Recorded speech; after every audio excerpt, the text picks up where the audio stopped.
Welcome everyone who's joining the webinar today. I'm Laura Broderick from the Building Centre, delighted to host this session just by way of introduction. I can see some people joining the webinar, so that's fantastic. I'll just give it a minute or two for some more people to get into the virtual space. That's fantastic. We've got a few more joining us. So welcome. This webinar is the penultimate one in the New Homes in New Ways webinar series. We're delighted that Waits, as a principal partner of the programme, has decided to host this panel and to host this panel in the modular home that they have on the Store Street Crescent outside the building centre. So I'm going to pass over shortly, but just by way of information about New Homes in New Ways.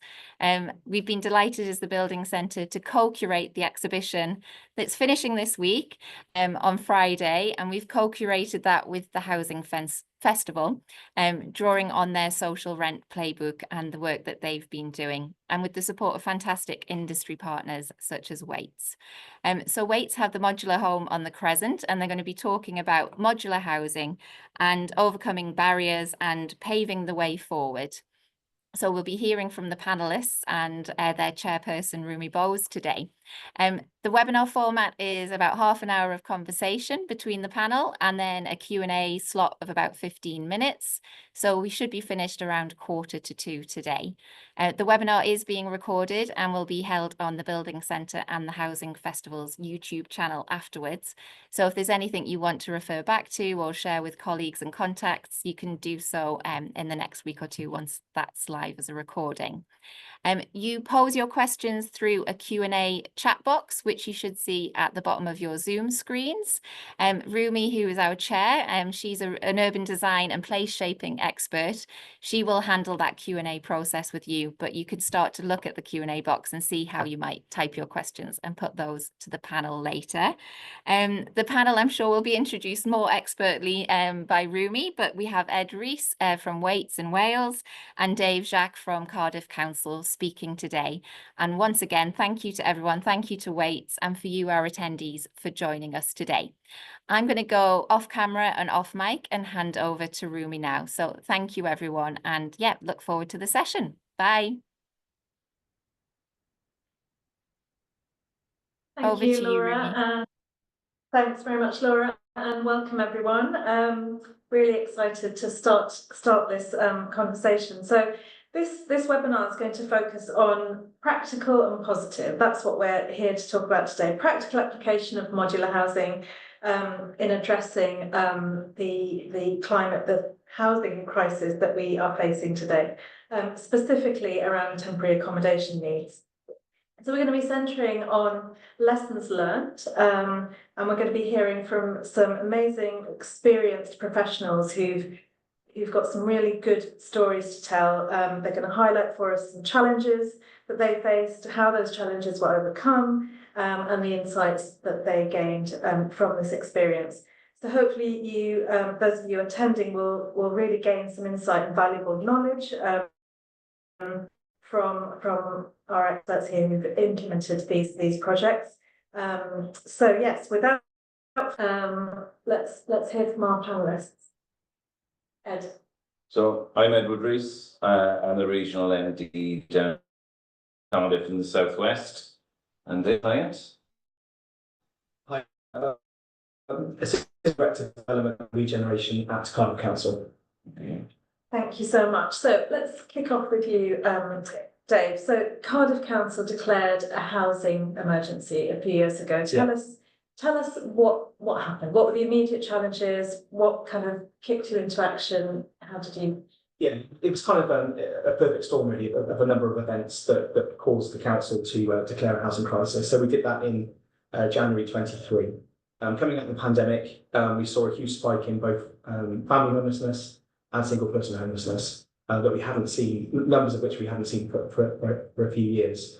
And to the point where we found ourselves having to lease hotel accommodation in order to adequately house people, which for us isn't a place we want to be. It's not sustainable. It's not, it's not a good place for families to be in a hotel room and so on. So we worked with Welsh Government and declared a housing crisis in order to have support from our cabinet to deliver innovative schemes, working with partners to help tackle that housing crisis that we find ourselves in. And you've done some quite impressive stuff since that moment. I mean, what would you say are the sort of key successes of what Cardiff Council has achieved in this? Yeah, I think the biggest scheme that we delivered through our existing partnership, Cardiff Living with Waits Residential, is probably the success story so far of what we've achieved. And it shows how sort of public sector, private sector can work together in partnership to deliver innovative solutions. So we have a number of empty brownfield sites that are in our housing development programme. We've got a large programme, 70 sites across the city. We're going to build 4,000 homes across those sites. But a number of those sites are large. They take a long time to go through design and planning. They will remain empty for a number of years before we start to build on those sites. So the challenge from our cabinet member for housing was, can we look at some of the empty sites we have that aren't going to be a number of years, and can we do something innovative to make a meanwhile use of that land for temporary housing, for emergency housing, to provide better housing to enable us not to use hotel accommodation for families and single people. And because we had an existing development partnership with Waits, we've got that challenge to Waits. A couple of sites we've got, can we work together to come up with an innovative solution using modular housing or some other solution to provide really high quality temporary housing solutions. But I think the biggest success was the speed at which we got it moving, really, wasn't it? It was quite a challenge to Waits. It was, here's a site. Yeah. What can you do? We have sort of, I think at peak we had sort of 400 hotel rooms that we were using across the city. How accelerated delivery, sort of speed of delivery, how quickly can we provide a better solution on these sites? And so what was your response on that when Cardiff came to you and said, right, this is a challenge? What was your sort of thinking? Well, the initial call we had was for any form of temporary accommodation, and the call it took was from Dave, was based around, can we put anything on there as quickly as possible? And, we went as far as the static caravans was the initial thought, wasn't it? Because it was so quick.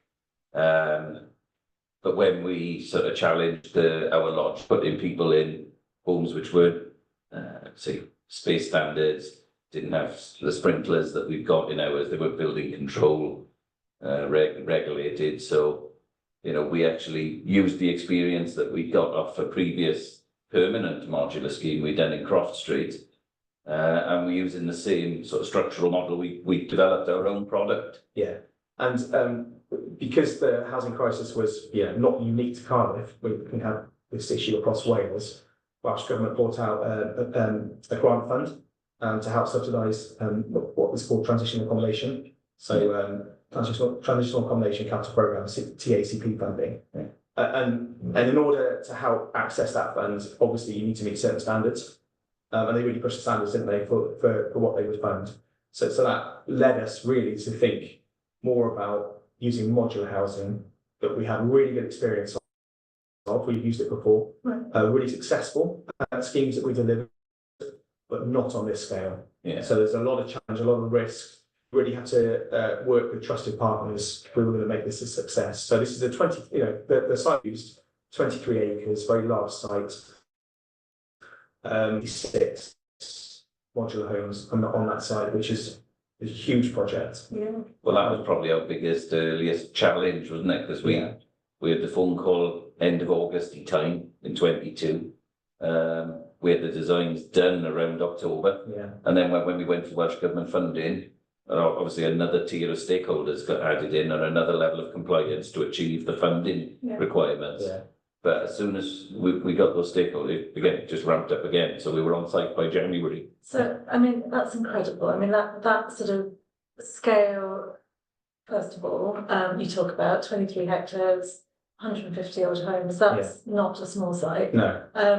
And as we know, these things don't happen normally very quickly. They take, a year, 18 months, sometimes 2 years in planning. So that's pretty great. That's innovative, that's impactful.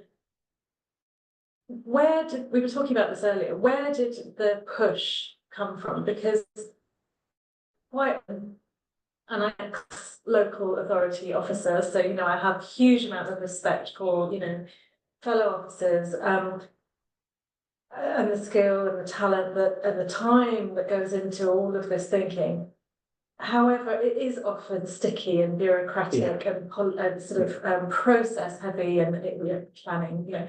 So where did that push come from? Where did that positive can do, let's just go? Where did that come from? Yeah, well, it's top down essentially. So right from cabinet, so you know, support from cabinet, declaring a housing crisis. You know, ultimately it's a cabinet report that's put in the public domain. So it's presented by a cabinet member for housing, supported by the cabinet. So really, because we had that buy-in, you know, right from the top all the way through the housing section and the internal departments that recognise the crisis that we're in, it really allowed us to work, you know, quite innovatively with our internal teams in order to make this happen.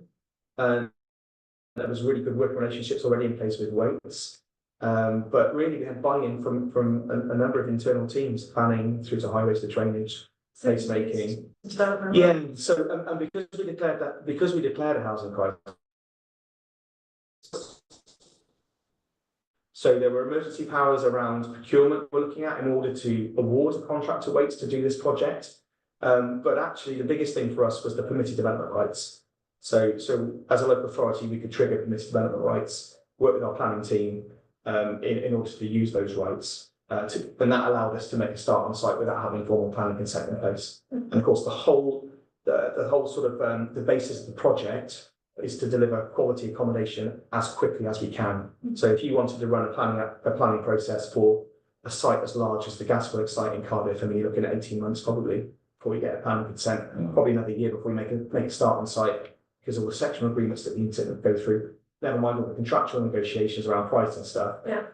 That isn't going to deal with the crisis that we found ourselves in. Well, so exactly. I mean, we had to work completely differently outside of the box. You know, you could spend months and months just kind of trying to get the contract through, couldn't you? Yeah. In terms of procurement, Yeah. purchase orders, how did you get through? How did you get around all of that?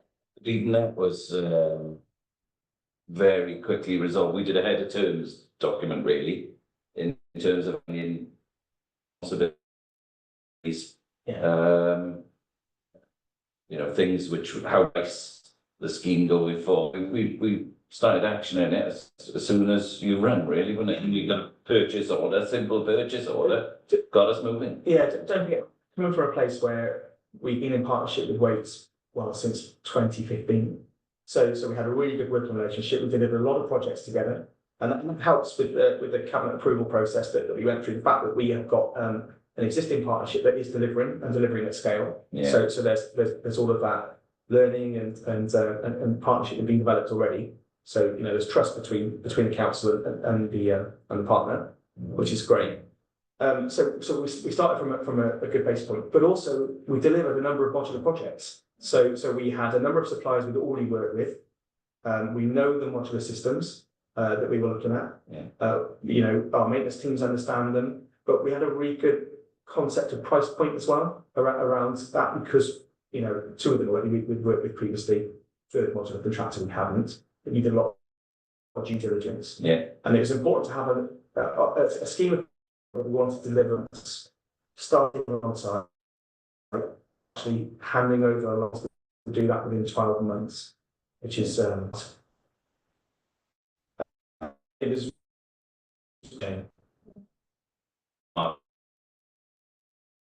It was quite a contract, so the best, and that formed a lot of our strategy going forward because we actually brought in 3 modular providers. Number one, it shared the risk. So if one of them went bust, and one of them did, we had another 2 that could pick up the slack. Plus, it allowed us to operate 3 all at once. We had, you know, the object of the site was to operate at scale and pace. Yeah. And that brought the pace into it. Yeah. Yeah. I mean, we've touched a little bit on trust and risk. Just talking about risk at this pace, how did you manage risk? Like, what were the sort of key elements you were thinking about? I mean, maybe I'd like to sort of ask both of you from sort of the supplier, the contractor, and From my side, it was very simple in that everything was open book. So we agreed a margin, you know, an overhead plus a very small margin because we weren't, you know, which was operating within the existing framework. So we agreed all that up front straight away.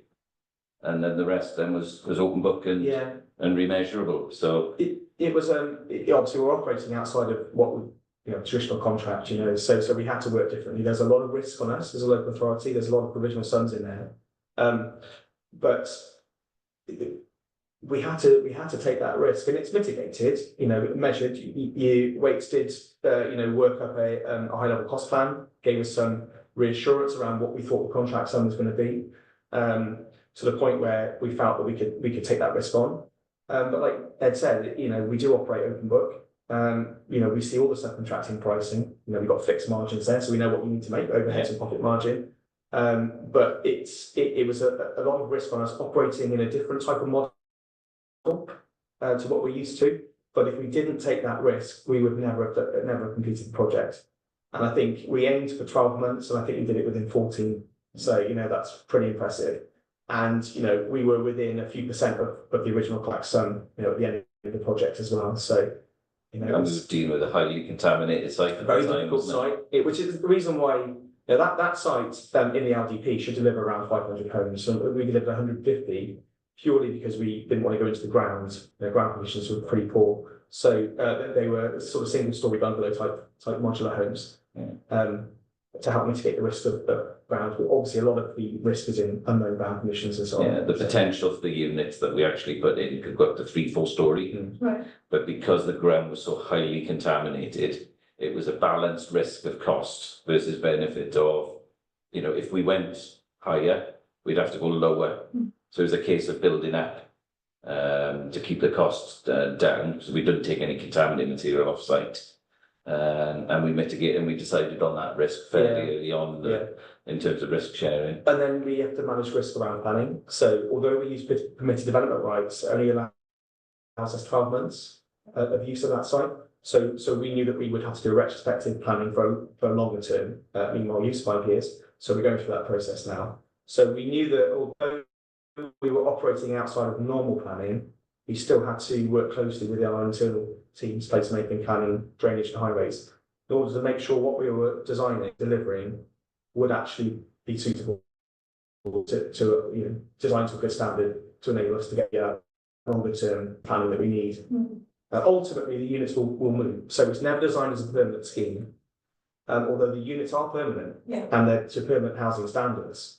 And the idea is that we move them once to a permanent location, and that's guaranteed 60 years, so they can stay on that on those sites there. So I'm really interested to come on to that point. Before we do, a couple of questions I want to ask is that retrospective planning, which you've said includes placemaking, includes movement and routes and transport, drainage. What sort of timescale are you looking at for this phase, this temporary phase, this transitional phase? Do you plan? No, how long are we going to stay on site? now. Yeah, be at least 5 years on a site, and we will move them off in phases. So we'll move tenants into a permanent home, free up say 30 modules, and then those 30 will be moved to their permanent location.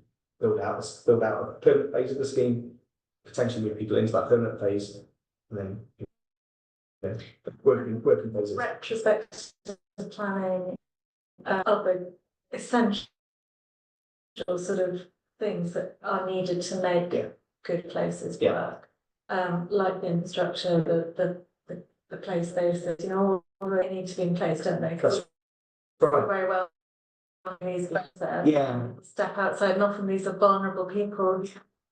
That civic structure. It's a testament to that. The scheme itself, it's fully tenanted, and it feels like a real community down there.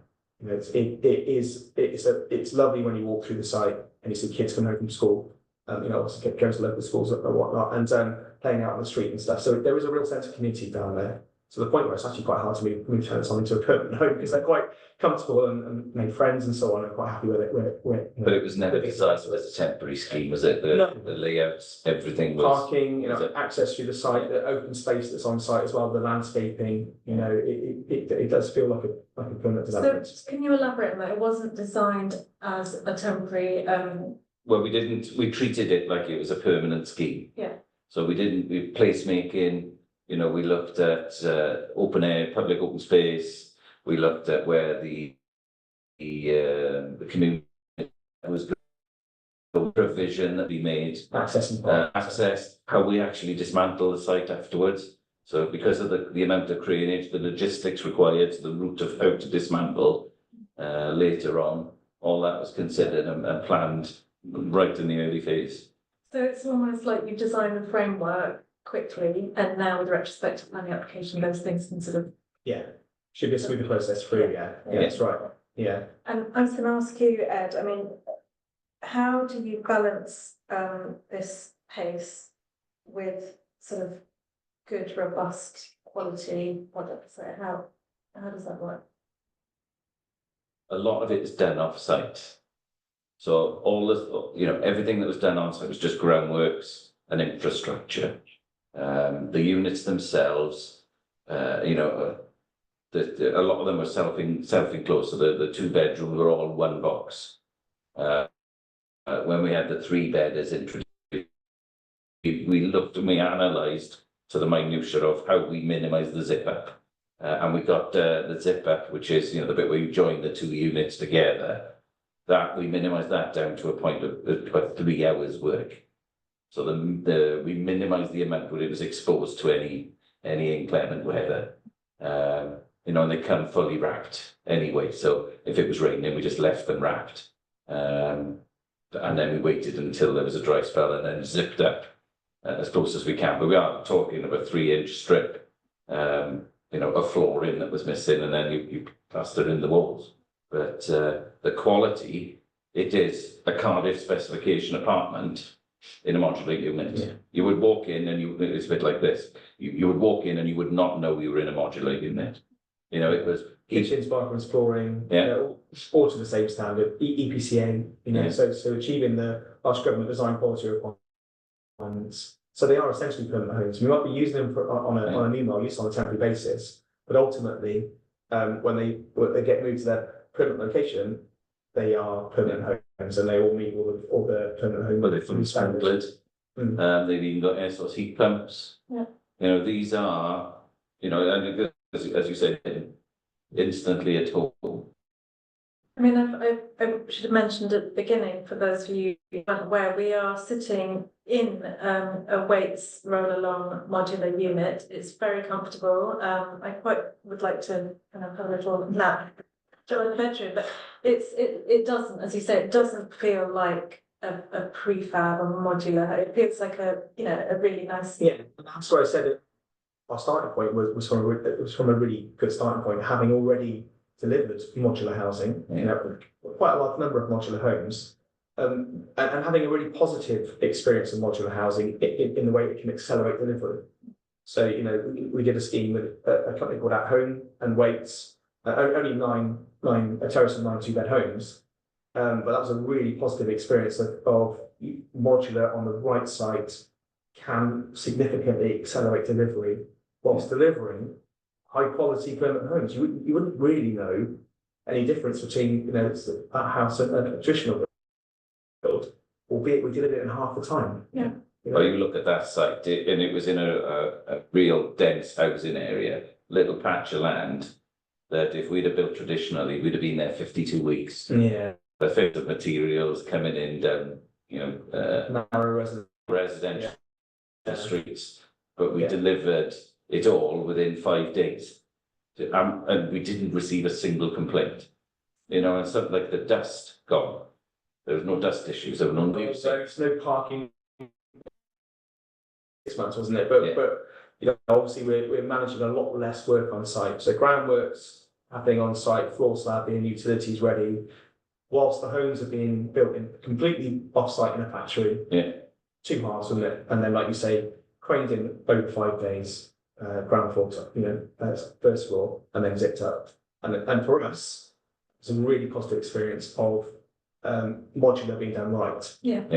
The issue is cost, and it is still not that pipeline yet in the UK that will help drive cost of modular housing When you down. say pipeline, you mean supply? So, no, Or well, demand, I think, because I think with demand, supply will come. Yeah. And that's always the issue. Because obviously to set a factory up is very expensive, and to do that, you need a significant pipeline, don't you, or guaranteed pipeline. And So, I want to touch on that. I think we've got a few minutes before I'd like to open up to the audience, and I want to ask a couple of things. Can we talk about how, in 5 years' time, or ideally, we wouldn't have temporary accommodation, we wouldn't have transitional, we would have these quick, high quality, stress-free, bureaucracy-free projects that will delivering homes, good quality homes for UK citizens at scale. And there wouldn't be any temporary. So how, I think you're doing that already. How are you doing that? so on a small scale though, so I guess ultimately what you say is exactly right. The way out of the housing crisis is building more permanent homes more quickly. And that's the issue, isn't it? The issue currently is how long it takes to get development going through planning and design planning and so on. And actually how long it can take sometimes on site. So modular, in our experience, does offer a solution to that in accelerating delivery. We've got modular, whether it's 3D, so fully offsite or panelized type systems. We know that is a good solution for that site in order to speed up delivery. But we'll still have the issue of how long it takes to go through, the sort of standard planning process. Once you have a plan set in place and all the sectional agreements that you need to have in place in order to make a start on site and all the rest of it. We are looking at ways to try and reduce that down as far as possible, to try and reduce down or remove that time lag from getting a planning consent to starting on site, because ultimately that's where you're gonna have a big win. But we have sites like Cross Street we described, it's only a small infill site, and we're doing another one now, aren't we? We're doing 7 bungalows in a very constrained site on a council housing estate, where actually traditional build would be almost impossible because there's just no room to have a big site set up, store materials, that sort of stuff. Therefore, a fully modular system is the right system for that site in order to deliver those homes. And the site that you were talking about, the 23 hectare site, you've got, 155. They are temporary this time. Yes. And they move, what's going to happen? For 60 years, to permanent standards, which is another sort of win for us out of the project. Modular homes on that site allowed us to accelerate delivery, deliver it within, let's say, 14 months, which is hugely impressive. But it's a huge cost outlay. So, to do that for what would be a 5-year scheme, it doesn't stack up, it's not viable. But knowing that those homes have a second life, not second life, but ultimately have a permanent site to go to, where they will stay there for the next 60 to 100 years, that begins to make more sense. Yeah. And that's where evolution has taken us now, isn't it? Yeah. What we're looking at now is a temporary product that can be adapted into a permanent. So if you're talking 5 to 10 years as a temporary site, we can, when we move them, in that 10 years, we'd have got planning on the donor site. We'd have got planning. So we've got somewhere so that you rebadge those units into their permanent location. So it has a temporary use onto a permanent. So where we were talking about the cost being higher than normal, you get the benefit because by paying them from there, you've got them, so you always get the saving benefit in the permanent location. That reuse and circularity, I suppose. Yeah, and not losing sight of why we were doing this, and it was to ensure we work in hotels. Yeah, and we still are. Reduce it down, reduce that demand down, and as our permanent schemes start to get handed over, obviously that can reduce the demand down more as well. But that was the crucial thing: is that what we've achieved on the Gasworks site is to provide high quality homes for families that are in crisis, essentially, rather than a hotel room. That's great. I mean, it's 1:30, so I do want to open up to the audience, but before I do that, what would you say quickly to listeners, attendees out there?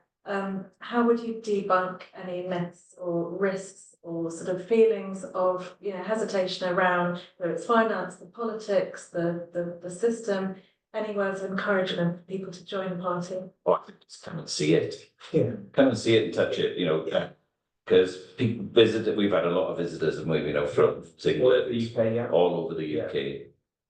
And they've all been skeptical until they've walked into a unit. When you walk in and you go, oh, this is just an apartment, this is a normal apartment. That's exactly what it is, isn't it? Yeah. Which, but come and see it for yourself. Sure. What's the name of the scheme again, David? Gasworks, in Cardiff, yeah. Brilliant. Yeah. Thank you so much, both. We're going to open up to the audience now for some Q&A. Let's have a look. What do we have? So we've got a question here. What was the impact on the hotels? We've got someone to give an answer. I can answer, I suppose, from a sort of coming out of the pandemic point of view, actually hotels came to us to say that they had no custom. Initially, they were, you know, worried about their business model, and we had offers from hotels to actually think about using hotel accommodation initially. You know, at the peak of the housing crisis, which obviously we're still in a housing crisis at the moment, but I think we had 4 or 5 hotels around the city centre that we were using, not exclusively. So, you know, rooms were still available for rent, but as the demand for hotels has risen again, obviously back to normal, hotels, you know, want to have their, you know, want to be able to operate normally again. Thank you. And one for Ed, I think. What's been done? There's a question here around the internal acoustics. What's been done to address the internal acoustics of the units? It is a typical timber frame construction. So what you would normally get in a standard provision house is what you've got in the buildings here. Mm. It is a proper permanent style house, but one that you can move around. And another one here for you, Ed. Do you see any parallels between what we've done here with the post-war prefab movement?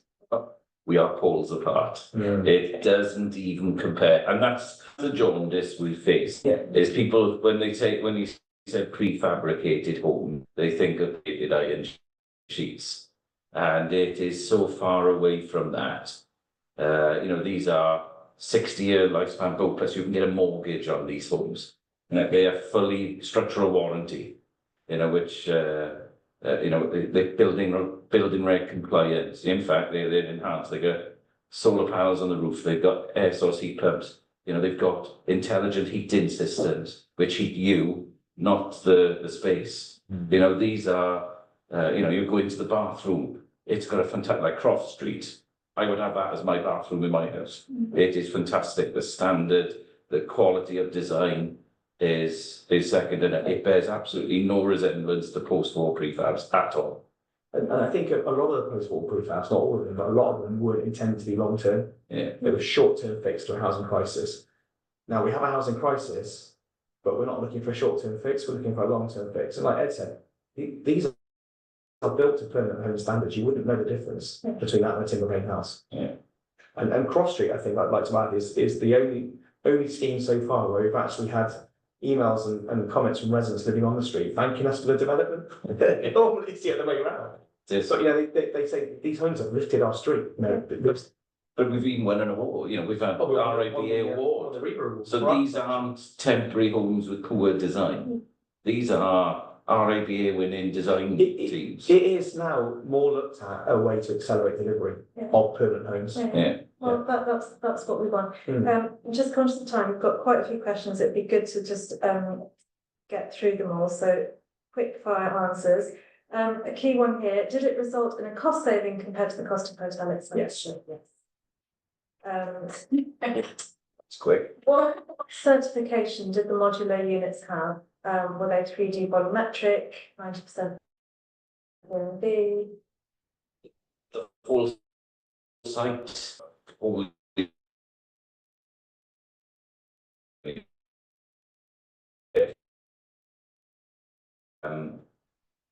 whole works, because of the groundworks, was something like 87% PMV.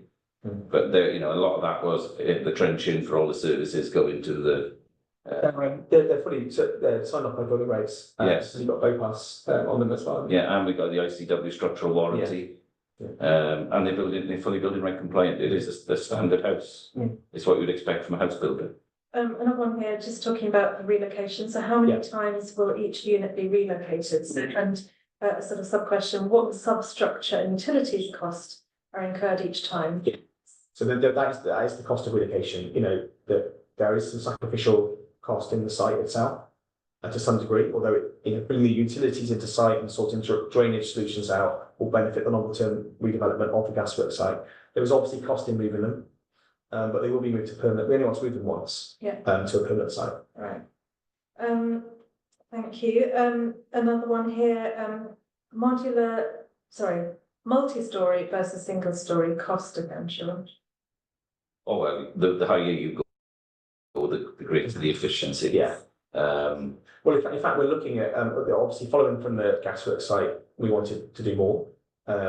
So the next site, we're on site now doing a temporary housing using modular over 3 stories. Yeah. And we're looking at a 4-story scheme as well. There's a question here talking about one of the key challenges is to replicate this type of initiative. So one of the key challenges is the planning stage. Yeah. Having worked on meanwhile housing, the LPA struggle to apply common sense and tend to view any application as if it's planned development and therefore takes too long, which you touched on. Yes. How can the approach in Cardiff be shared nationally to guide other local authorities? LPAs need to reduce the planning burden. Yeah. There's a gap in planning policy for meanwhile housing. Yeah, that's true. Yeah, it's true. So yeah, and it is from projects, isn't it? So it's from these pilot projects that conversation happens. So Welsh Government have actually put an ask out to local authorities and developers working in Wales actually asking about their views on meanwhile use. To local authorities, are you considering it? Have you done it? Do you have sites available? Are these service sites? So they're starting to think about how you practically deliver meanwhile use, quickly and reduce risk. And I think they put you're meeting Welsh Government, aren't you, around a developer's experience of delivering meanwhile for specific meanwhile use tackling housing crisis. You should be looking at a 5-year permit development rights, not a 12-month permit development right. Because almost by the time you've had team over, your 12 months done. By the time you start on site, longer term permit development rights, meeting certain parameters around design and placemaking and standards of what you're building, I think is a way to encourage more meanwhile use. It's the early dialogue and their involvement in the placemaking. It is important. Yes. Should fit that unless And you've got to engage, and the success of the gasworks site, it feels like a real community down there. I think that's really important. I think you've answered most of the next question, and I don't know what SAB means. SAB, it's all included. It's all SAB standard. Right. Okay. The stormwater attenuation. Yes. Yeah. Fantastic. Next question: are you happy with the external experience of the modular units and how well do they fit in with the character of the area? Again, you talked about this good one. Yeah, that's a good point. It's about scale and pace. Yeah. It wasn't about the overall vernacular of the unit itself. It was what can we do? We looked at that, didn't we? Whether we put an external facade. I was quite animated about that. I wanted it to look and feel like a permanent scheme, not like a temporary scheme that you've seen in years gone by. And I think because we had 3 different suppliers using 3 different external sort of finishes, I think one of which I'm not too happy with, but 2 I am. But the important thing is that when we come to move those units, that's a simple fix. Obviously, depending on where they go, we might need to change the external finish of the units as part of the. We need to get some of the schemes we're doing now, like TF from. Yeah. Where it looks more like a permanent, Yeah, it needs to. it's not a box, these are all stacked into almost like a care home. Yeah. Type scenario, and you can't tell it's a temporary building. We've got a question here about the whole cycle costing of the modular, and does it prove viable given the durations? I think we're Guaranteed for 60 years, so yeah, absolutely. So moving once as part of that cycle. Yeah. It's timber frame building, so it'll last as long as the frame buildings Yes, last. but you did say that if it was just for 5 or 8 years, Yes, that's why you are designing with that permanent. Absolutely, yes. Longevity then, yeah. How do build costs per square metre compare to traditional housing? Yeah, still more expensive. It's more Yes, expensive. it is. And do you think that will change with demand and supply? Yeah, if the demand is there and the pipeline is there, then yes, you should get economies of scale, shouldn't you? Yeah. Well, that's absolutely. Yeah. But you have to bear in mind something like Cross Street, which is only not, as I said earlier, it's only 9 2-bed houses, and it does cost more when you compare it to traditional timber frame. But ultimately, you're halving the delivery time, so you're getting your rental income sooner, 6 months sooner in the case of Cross Street. It's not quite enough to plug that gap completely, but it does make an impact on that cost difference. Someone asked before, the cost of a hotel is just, we're going back here, so. So you have to weigh that up. But we've even modelled that, and if you look at a 3-bedroom type unit, we're down to £35 per person per night as a sort of cost. When you look at a hotel, you're £100 per person per night, if not more. Which and the quality of accommodation. Yeah, well, you can imagine spending a Christmas as a family in a house or in a hotel room, and then someone gives you a 3-bedroom flat apartment. Doesn't compare. That question of supply and demand and how that's going to be kind of mitigated with more people taking this on. So there's a question here. As the housing crisis is across the entire UK and particularly acute in major cities, what can Cardiff do to influence other local authorities with this approach? We've done a lot already. I think we have, yeah. So we as Ed said earlier, we do get a lot of contacts, a lot of visits from other local authorities and housing providers coming to see us. But we do want, I think, potentially working with our parish government, we want to sort of publish something just to sort of give the kind of experience of what we've done. But we get contacted regularly from other local authorities asking from the CS, asking for our cabinet papers, and we had an event doing the modular playbook, so by all means come and approach us, and we can show you what we've got and what we've done. But this is the purpose of things like today is highlighting awareness of what we can do, what we're already doing, and spreading the love further across the bridge and into England. Fantastic. We've got quite a few more questions. How are we doing for time? Can we keep going, or should we keep on? 2 more minutes, right? 2 more minutes, everyone. Let me have a look. Well done on what's being achieved. Again, any other advice for local authorities how to make this happen?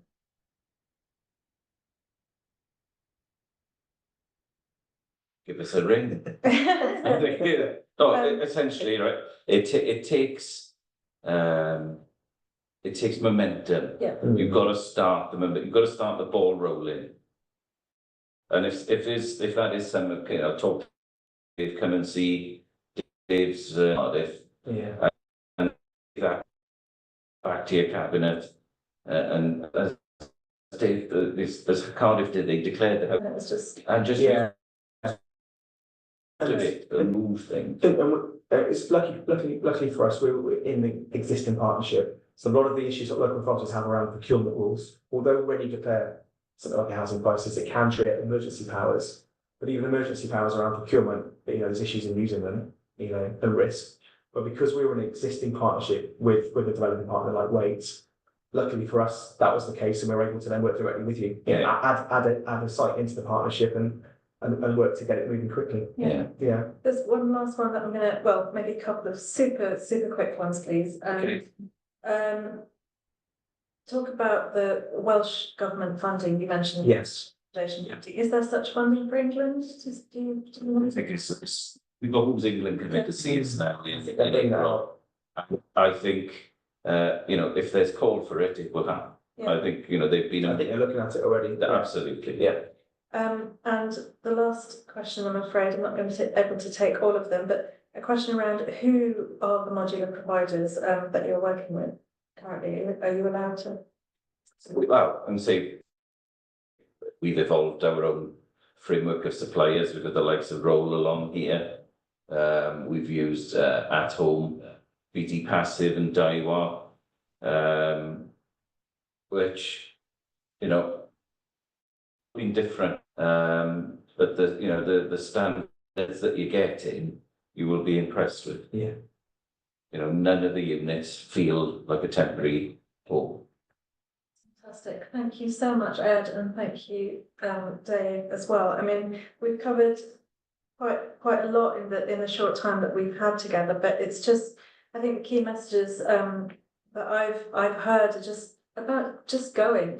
We've got to do things differently. There is a way to do this clearly at scale, at pace, but not compromising standards. I mean, you've won the REBA awards. This sounds like, you know, you're taking the right approach. You're not looking at this just through a temporary transition accommodation. This is permanent homes, permanent places, neighbourhoods for people to have good quality lives. That's fantastic.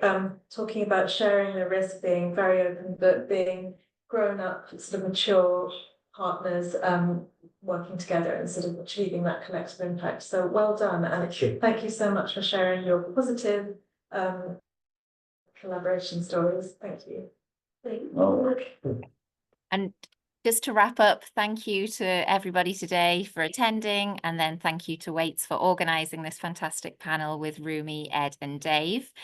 Just a final close, the exhibition, the New Homes and New Ways exhibition from the Building Centre and the Housing Festival is still open for visitors until the end of day tomorrow. So you've got until 6 p.m. tomorrow to pop into the Building Centre on Store Street in central London to see that. And then the modular home that obviously our panel have been sat in today is on the Crescent outside until next Tuesday. Not open over the weekend, but if you're able to come the rest of today, tomorrow, or then Monday, Tuesday, you can see inside for yourself. We've got one more webinar next week as well on Tuesday. You can find the booking details of that on the Building Centre and the Housing Festival's websites. But thanks again. Great that you could join, and the recording will be live soon. So take care, everyone. And yeah, bye from the Building Centre and bye from Waits.